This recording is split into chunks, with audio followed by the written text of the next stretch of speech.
CM Punk best in the world. Don't fucking do that. We talked about this. You've been doing it this whole time. You can't be. You've been doing that. You've been the entire time. I think I did it once. Let's throw up a counter. There's a job for you. Counter.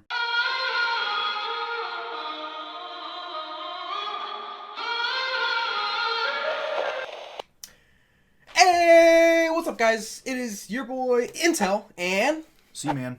and we're back with episode number 3 of Teaching My Friend Wrestling. Last week we went over terms and stuff. Do you remember any of that stuff? Yeah, I remember a lot of it. Don't give me a quiz though. Nope, not doing Rattle some shit. What's a mark? it. A mark is like your average people that go and watch wrestling. They're a fan. They're a fan. That works. That works. That's Got it. We're gonna just expect, assume, whatever. We're gonna assume that you know what you're talking about. We're switching things up though, guys. Instead of doing the greatest matches of all time collection in the WWE Network, I decided that Collin doesn't really know anybody in the wrestling world, so instead we're gonna start with documentaries. And I figured, why not start off with my favorite? Not my favorite of all time, because that would be The Rock, and I have to stick with The Rock because he was my favorite as a child. So you gotta. But my favorite as an adult-ish person, CM Punk. We're gonna start off with CM Punk, Best in the World documentary. What do you know about CM Punk? Absolutely nothing. You don't know what he looks like, or where he's been, what he's doing, No. how he's doing. How do you think he's doing? I feel like he's probably on the older side. If he has a documentary about him, it's probably on the older side. Kind of. Yeah, I think he's about 38, 39. We should ask Bird. Too bad Bird's not here. Damn it. Ruined the last video, and now he's not here to help us out. Oh, well. So CM Punk is like a guy... He was an indie guy. We went to ROH last week, 2 weeks ago, whatever. By the time this video comes out, it'll be 2 or 3 weeks. He was an ROH guy. He was actually their champion for a while. He did this thing called the Summer of Punk, which he goes. I think he talks about it in the documentary, so we're not going to get too much into it. But like where he basically turned heel, and then he was their champion for a while. Okay. Then he came to the WWE. He wasn't well liked in like their developmental before NXT, which is their new developmental. He was in OVW, I want to say, which is in Ohio. Let's see. Paul Heyman ran it at the time. Paul Heyman really liked him. We're going to watch his documentary too, because that one's really fucking good. You're going to love it. You're actually really going to like it. Okay. Let's see. He was in OVW. He wasn't liked. He was just kind of there. And then one day he got called up to SmackDown, and he just kind of fucking made it. He Gotcha. As far as I'm concerned, he goes down as like, he should have went down as one of the best, and there's reasons why he did not, which we're going to get into in the next episode. So, like, the next episode, guys, you're going to really want to watch the next episode, because we're going to watch the documentary. I'm going to watch it. He's going to watch it. So we're going to have 2 different perspectives. I've seen it like 5 times. But I'm going to watch it again just to refresh myself. Then whatever questions he has, I'll be able to answer. And then we're going to go over CM Punk's career. Let's see, what else should you know about CM Punk? There's not much. He was an indie guy, so like he kind of paved the way for indie guys. Guys like Kevin Owens, Sami Zayn, who you know, Right. Cesaro, you might know. Yep, I know. Seth Rollins, Dean Ambrose. He kind of paved the way for those guys to make it to where they're at now. Okay. Him and Daniel Bryan, basically. Let's see, what else? CM Punk. Let's see, he's now retired. Okay. I don't know if I want to get into that now or later. He quit the company after he had like a cyst or something on his back, which ended up being a staph infection that they kept saying was just like some kind of buildup of something. I forgot, like a fatty buildup or something like that. So he's gone now. He's signed with the UFC, but he's not fought yet because he's hurt. But he's retired from wrestling. He said he's never coming back, which is upsetting to me. But like I was saying, he's one of the best as far as I'm concerned. He should have been one of the best. He had a moment which I feel like a lot of people should consider one of the greatest moments ever in wrestling, where they kind of, for the first time, blurred the line. Not really the first time, but one of the most major times where they blurred the lines between kayfabe and reality. Okay. Which is basically why he had this documentary made, was like that started it all. Then he became champion, and then a bunch of stuff happened when he was champion, which pissed him off, and all this kind of stuff. But he goes over that in the documentary, so we'll talk about it next week. Any questions for me about CM Punk? that you may want answered before you watch the documentary? Not necessarily on CM Punk, because I feel like I'm going to learn a lot about him on the documentary, but you were saying that he's not retired but signed with UFC. Is that something that a lot of wrestlers do? Start off maybe MMA pro? Not really. There's a few guys. Do they go to one, then the other, vice versa? Because the UFC is pretty new, or at least right. The way that the UFC is set up now, where it's really successful, and MMA kind of follows that pattern now.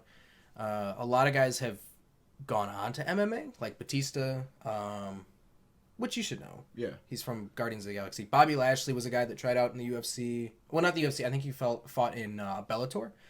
Undertaker has said before that if he wasn't so old when UFC first became popular, that he would have went and trained and become a UFC guy, because he wears like UFC gloves a lot, or MMA gloves. Right. I fucking say UFC, but CM Punk, when he was with the WWE, he was training in jiu-jitsu. Okay.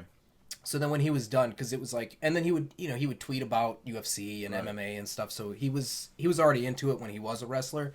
I think he's one of those guys that kind of he had already trained in wrestling before UFC became a thing that was available for him to make money in. Yeah. So he went the wrestling route. Otherwise, he may have gone to UFC. I think now we'll see a lot more guys. This turned into like a UFC discussion. I think now we'll see a lot more guys transfer over. Like, I think Daniel Bryan would be a guy that could do it because he's trained in jiu-jitsu also. He probably won't because he's hurt. But right. A guy that I would like to see come over is Conor McGregor, though. But yeah, so I mean, like, I think now we'll see it a lot more. But in the past, not so much. Okay. But we have seen it, yeah. Anything else? He's married to a former diva. She retired also. Okay. I feel like that happens a lot though. There are a lot of like WWE. Brock Lesnar's married to Sable, so she was a former diva. She used to just get naked on TV all the time. Let's see. Daniel Bryan's married to Brie Bella. John Cena's dating Nikki Bella. So yeah, I guess there's a lot of times where wrestlers. I mean, that's even like at NXT and ROH level too, right? Like, Bailey is with Baylor, right? No. They're just kind of friends. Bailey's dating somebody else. Like, a lot of times, I don't think it really happens in ROH because there's not a lot of girls. Okay, yeah. NXT, I also don't think it happens a lot in because they kind of stay in Florida. A lot of times, what happens with the WWE is that they end up just dating each other because they're constantly traveling from here to there to here to there. So they're not really out much to meet new people. So the only people that they really get to meet are the people that they work with. Yeah. So they end up dating each other. The thing with NXT is a lot of them don't date because they're just in Florida. So they don't really have to travel as much. Right. But makes sense. I feel like there's somebody there that might be dating. I can't think of it. I want to say Dana Brooke is dating somebody or something. Whatever. Not a big deal. Anything else? This turned into top of my head. This turned into a discussion more about dating and UFC than it was CM Punk. But snap your fingers. All right, yours are louder. So we're gonna watch CM Punk Best in the World. Don't fucking do that. We talked about this. You've been doing it this whole time. You can't be. You've been doing that. You've been the entire time. I think I did it once. Let's throw up a counter. That's a job for you. Counter. Fuck. Damn it. All right, I guess I will. Every time. Okay, what counts as like a count? Do I have to like get up and like just the webcam shake? Okay, every time I make the webcam a notable shake. Okay. For each of us. All right, yeah, I'll count it. I'll count it, and when it's more for you than me, I'm gonna be really fucking happy. And then I'll do something on camera. Let's make a bet. Okay, we'll do something on camera for it. Whoever does it more has to do something. I don't know. Do you want to exchange money or something? I was thinking more like a challenge of some sort. We'll think of something, guys. We got you.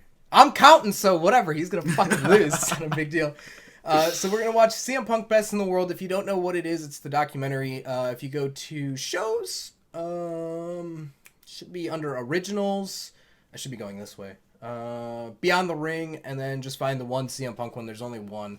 and then watch it. It's about 2 hours long or so. I think we'll watch that, and then I might text you like a match to watch or two. There's definitely one that you have to watch, and that's CM Punk versus John Cena at Money in the Bank. Okay.